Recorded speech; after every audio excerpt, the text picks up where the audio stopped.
Hi all, happy Monday. My name is Michel Levien, either's fine. Welcome to The Wife of Caesar. As you know, The Wife of Caesar is Streiner's project to talk about corruption or anti-corruption, using everyday words so that we can fight corruption in our day-to-day lives with just a little bit more than good intentions.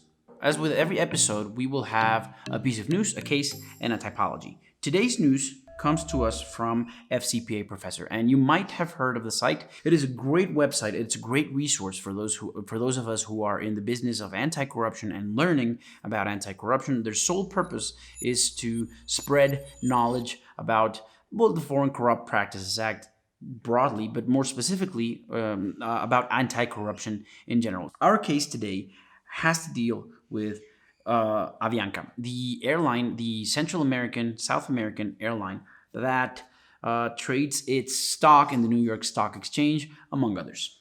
Now, Avianca is involved in a bribery scandal. And as I mentioned earlier, it should be noted that Avianca trades on the New York Stock Exchange, which means whenever you trade, a company trades in the stock exchange, any stock exchange of the US, it immediately becomes subject to its laws. And this is the case in many different countries that have different conditions. But in this case, we have to deal with the authorities in the US. Now, because it is a public company, or companies that trade in stock exchanges are regularly known as public companies. Because Avianca is a public company, it has to make disclosures, essentially publish statements that have to deal with, the finance of the company, the accounting processes and information of the company, and any information that the stockholders or that the market should know, and which may have an influence or have an impact on the price of the stock. This is a requirement to place stocks in the US, and it serves to help investors have a good idea of what they are investing in. It helps protect the market from making bad investments. Well, Avianca, late last week, issued a statement titled Internal Investigation to determine whether we may have violated the U.S. Foreign Corrupt Practices Act and other laws. Now, the FCPA, Foreign Corrupt Practices Act, is the law inside of the U.S. that regulates and punishes foreign bribery, going outside of your country to pay bribes in a different country.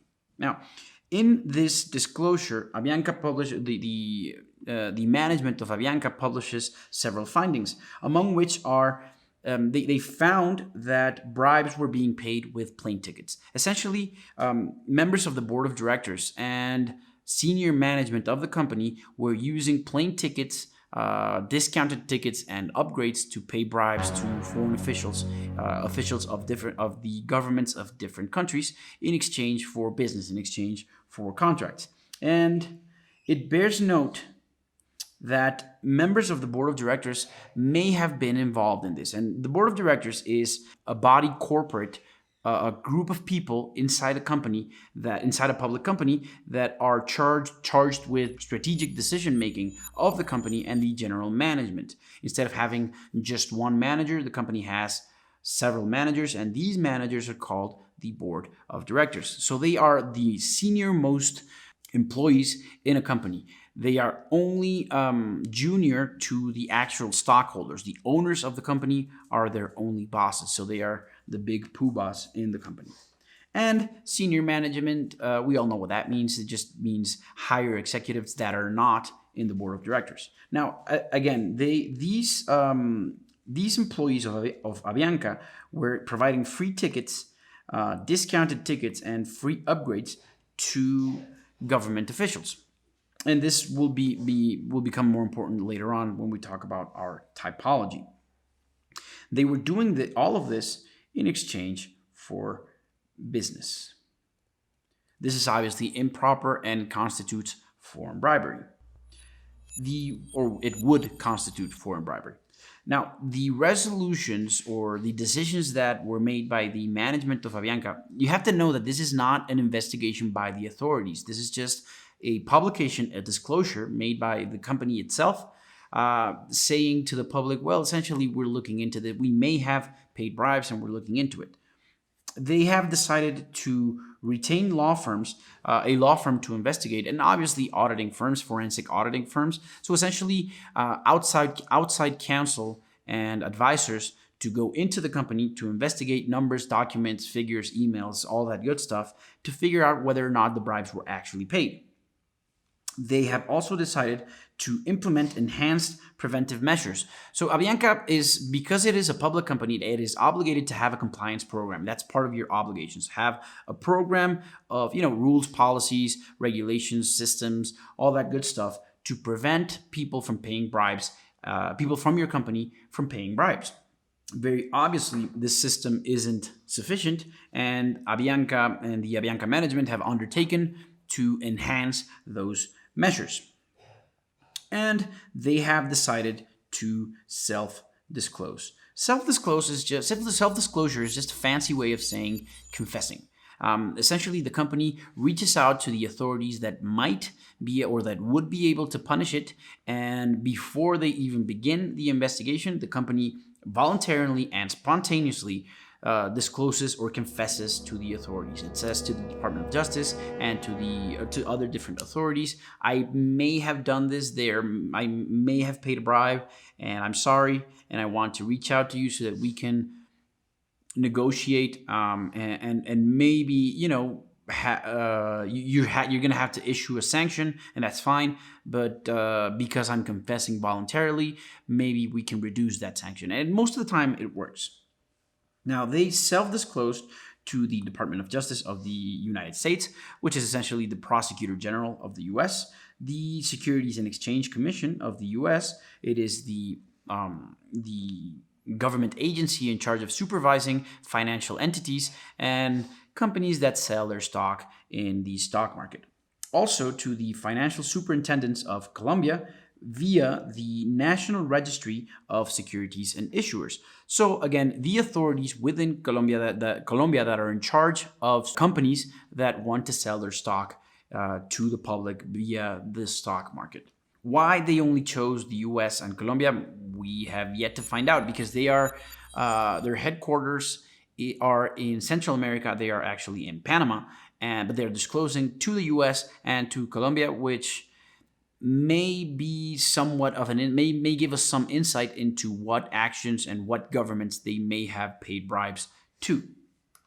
In the conclusion of the publication of the disclosure is actually quite tricky. You have to understand that again, companies are obligated to make disclosures to the public, to reveal to the public anything that might affect the price of their stock. But obviously, they want to continue. They don't want to alarm the public, and they want to continue to be able to sell their stock, and they don't want their stock prices to drop, because that's very harmful for a company. So every time they make such a disclosure, you have to understand that these people are experts at massaging language and at framing situations in the most flattering optics. So they are saying the final words or the conclusion of the report is that the management of the company has not provided for any liability. So essentially, it means that Avianca and its management, they don't really think that they're going to be criminally liable. They're not going to be punished for these actions.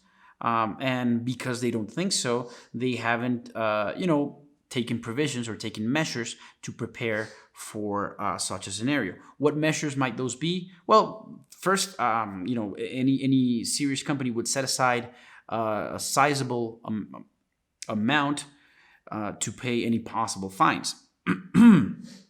And they would definitely retain outside counsel, so essentially hire lawyers that might defend them in a criminal case. And Avianca's management is not doing this, or at least the management is saying that they are not doing this because they do not foresee that they will be punished. Does that mean that this won't happen? No, not necessarily. This has happened before, and it might just be them covering themselves and saving face in front of their stockholders. So we have yet to see. We will try to keep a pulse on the news and keep you informed of any developments. Okay, let's move on to the case.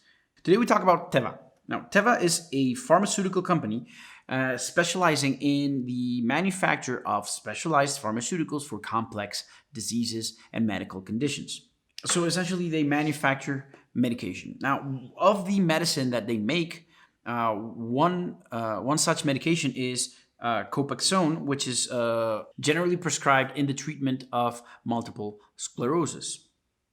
And Teva was accused and found guilty of paying bribes in Russia, my apologies, Ukraine, and Mexico.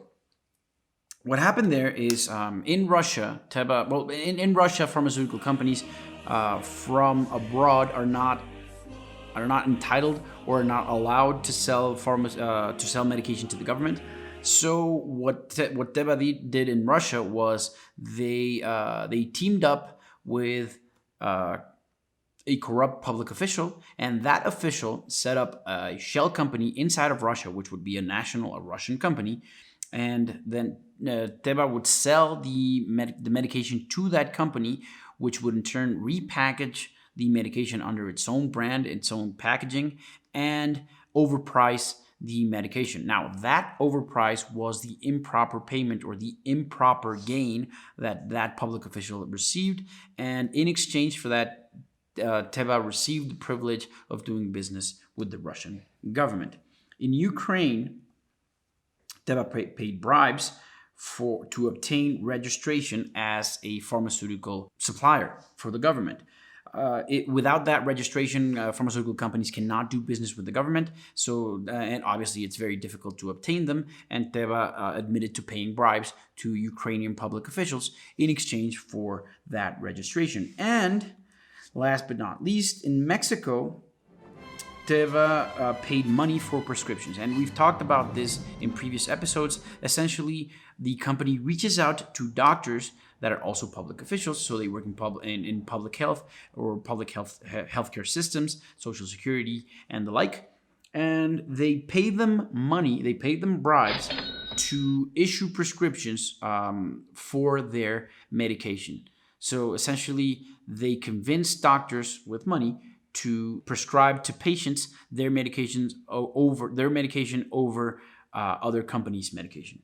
The crimes that Teva committed and was charged with are the crime of conspiracy to pay bribes and failure to implement a compliance program. We all know what conspiracy means. It means that two or more people get together and they plan to do something.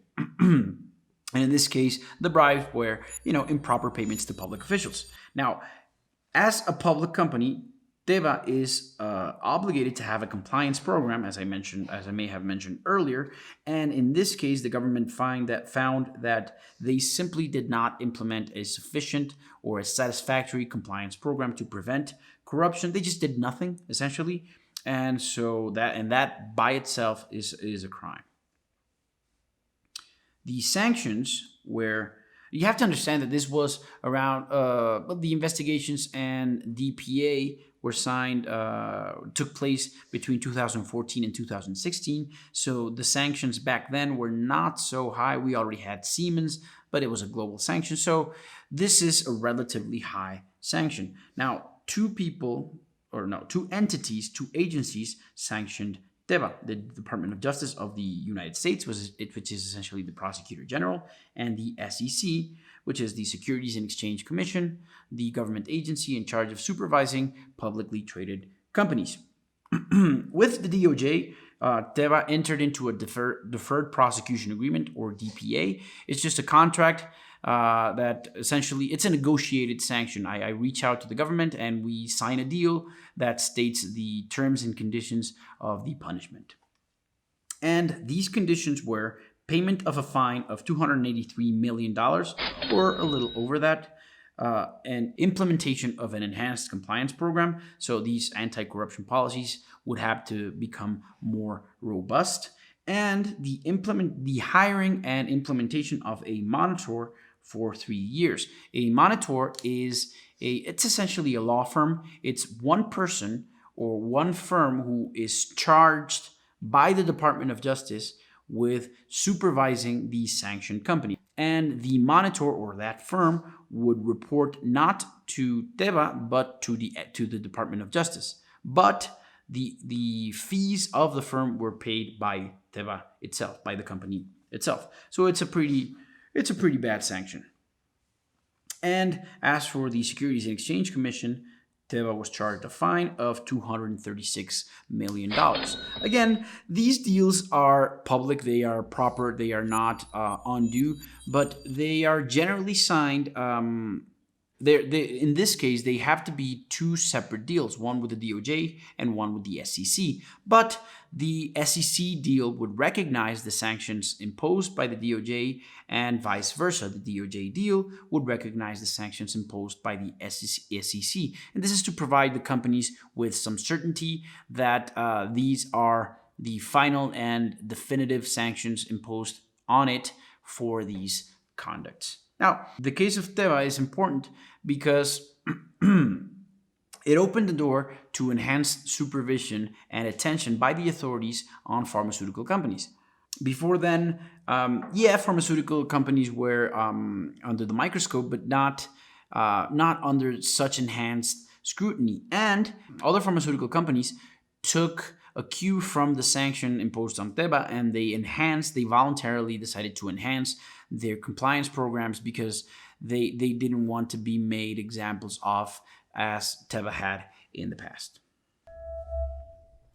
Julio, let's move on to the typology. Today we talk about a bribery typology, and we will use the example of Avianca. As you remember, Avianca was using plane tickets to pay bribes. So essentially, free tickets, discounted tickets, and free upgrades. They would move public officials from coach to first class. Now, and this is tricky. Different laws in different countries establish the crime of foreign bribery, going out of your country to pay bribes in a different country. And these crimes, as most crimes do, have elements, a list of requirements that if you meet them, then you commit the crime. Cool. Today we will use the crime of bribery of a foreign public official in the context of international business transactions, which is just a fancy name for foreign bribery. Now, the elements in the FCPA, the Foreign Corrupt Practices Act of the US, is the person has to act corruptly, so with bad intentions, with the intent to corrupt. They have to offer or give anything of value to a public official, and in exchange for proper or improper acts. That means that the official, in exchange for the money, does something that might or might not be within the scope of her employment.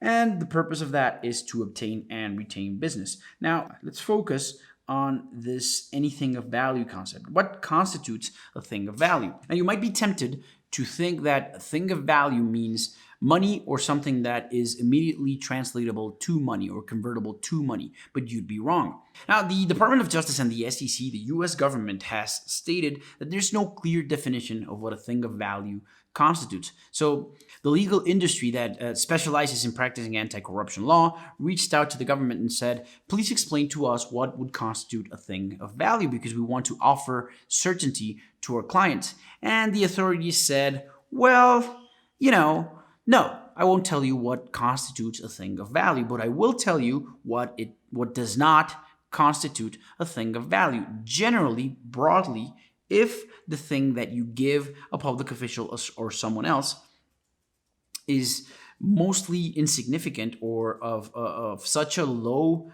monetary value that it is essentially worthless, then it's not a thing of value. And it helps if it's a promotional item. So they use the example of giving someone a disposable pen that bears the logo of your company, as opposed to, say, a luxury pen that doesn't bear any logos. If it's if it's of great value and easily translatable into money, then it's probably a thing of value. But if it isn't, if it's just a knickknack, probably, mostly worthless, then it will not be a thing of value. And this is interesting in our case, or in the case of Avianca, because they use, again, plane tickets, but more specifically, free upgrades. Now, upgrades are one of those things that will not cost the company anything, because the people are already on the plane, and if you have available seats in, say, first class, then it wouldn't cost the company anything to upgrade a public official to first class.